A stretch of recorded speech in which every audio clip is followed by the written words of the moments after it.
Everyone talks about how to build your net worth and get to retirement, how to get to financial independence, how to get to early retirement, but hardly anyone talks about what to do after you do that and how you actually approach living off of your investments. Well, luckily for you, I'm going to share with you exactly how I plan on living off of my investments, because that's kind of what I'm doing right now. I've been financially independent for almost one whole year now, and I have been living off of my investments. So here is how I'm doing it, and here's my strategy on how to make it to be as optimal as possible.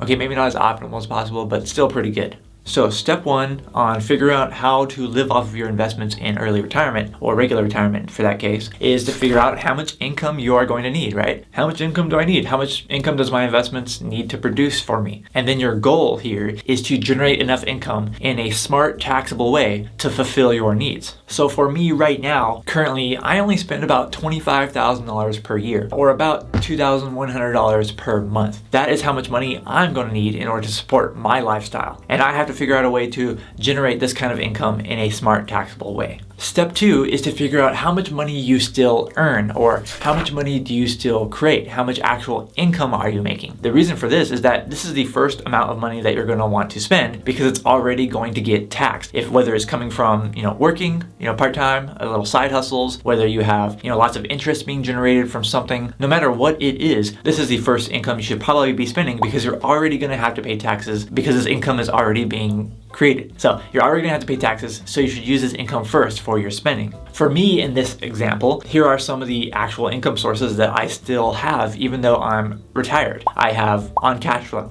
this YouTube channel, associated website. I have a blog that I created about camping a few years ago that I no longer post any more posts to it, but it still gets traffic from Google and it still makes me a little bit of extra income. I currently perform a small amount of house hacking where I rent out the finished basement in my house to make a little bit of extra money there. I perform bank account bonuses where I move a little bit of money around into new bank accounts and I get paid a large amount of interest all at once in the form of a bank bonus. I like to do that a little bit. And then I also get a lot of credit card rewards. Some of those rewards come in the form of just cash back, and so I can use a little bit of that income as well. Those are pretty much my main sources of income that I still make, regardless of what my investments do, okay? Because the investments, of course, create their own kind of income. So for me, let's say that all of these other extra small income sources, let's say, for example, that they produce about $1,000 per month. So right then and there, I'm gonna use that income first. Before I said I needed about $2,100 per month, this particular income that I still earn is going to give me about $1,000 per month. So now I only need $1,100 per month from my investments. So for this example, I need $1,100 I need to generate from my investments, and I want to do that in a smart, taxable way. But really quick, believe me, my journey to financial independence has been very, very weird and unusual. It is not like anything that you usually hear about in all the FIRE blogs or even in like the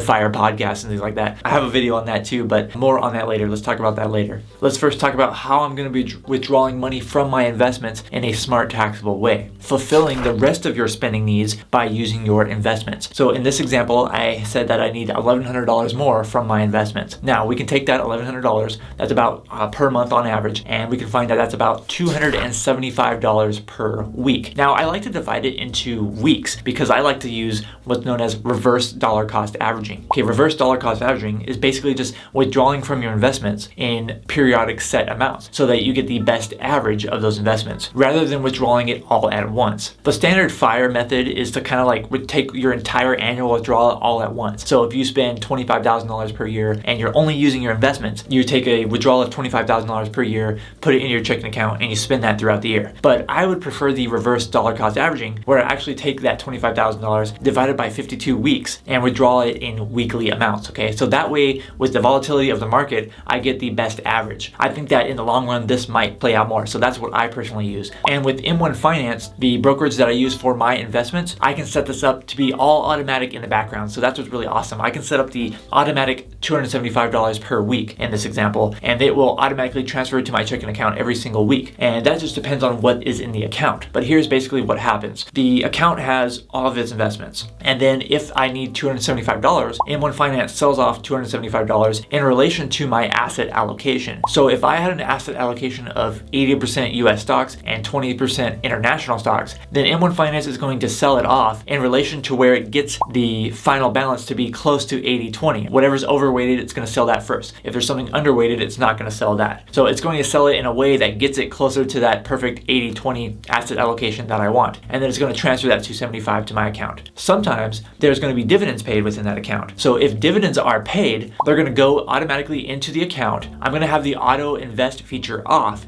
if I'm actually retired, if I'm actually financially independent, and I'm using that income rather than having it reinvested. That's because no matter what, you're going to owe taxes on those dividends, right? You don't get to choose whether or not you receive those dividends. So they're going to get deposited into your account. And now that you're living off of some of your investments, you don't have them automatically reinvested. Instead, M1 Finance in that case is just going to withdraw $275 of that cash balance. Let's say that your dividends paid you $500 in one quarter. Well, that's going to stay as cash in that account, and then M1 Finance is going to transfer $275. In that case, it didn't have to sell off any shares because it already had cash in the account. The next week, it's going to transfer $275 again, except for in this example, you take the $500 minus $275, so that should give you, okay, it's $225. So it's going to transfer the $225, and it only has to sell off $50 worth of shares and then transfer that to you as well, all in $275 every single week. So that is how it would work, and that is a smart taxable way to do things. But did you know that there is one thing that you never need to withdraw, and that is the number of likes on this video? You should only be depositing the number of likes on this video, okay? Please never withdraw them.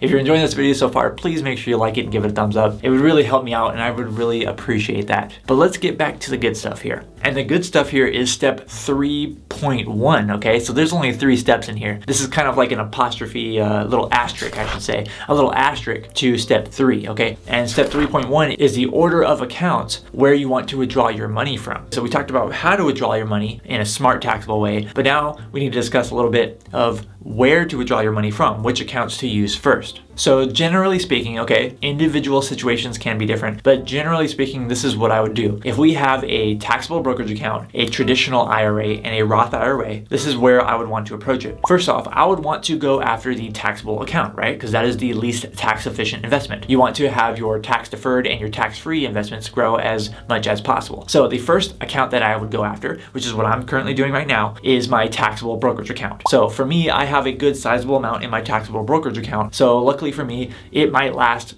quite a few years withdrawing from that taxable brokerage account. And that's going to leave my traditional IRA and my Roth IRA to grow. Secondly, I would want to use my traditional IRA, and then I would want to save my Roth IRA for last. So the Roth IRA would be the last in line, and then the traditional IRA would be second to the regular taxable account. There's one small caveat here when it comes to traditional IRA and the Roth IRA, and that is if you actually just straight up withdraw from your traditional IRA and you're under the age 59 and a half, you might face that 10% penalty. No one wants to pay that 10% penalty, but luckily there is a few ways that you can get out of that 10% penalty and still take money from your traditional IRA. The way that I'm personally using is called the Roth IRA conversion ladder. So every year I convert a small amount from my traditional IRA into my Roth IRA, and that does create a taxable event. You are taxed on the amount that you convert. But for me, being early retired and financially independent, I can convert at a very small amount. Usually I never go above the 12% tax bracket, and that leads to a very low amount of taxes on the amount that I convert. But the money that I do convert goes into my Roth IRA, and then I can withdraw that from the Roth IRA 5 years later. So that is the very, very short story on the Roth IRA ladder. Another way that you can get money out of your traditional IRA without paying the penalty is what's known as the 72T rule, and it's basically where you take out a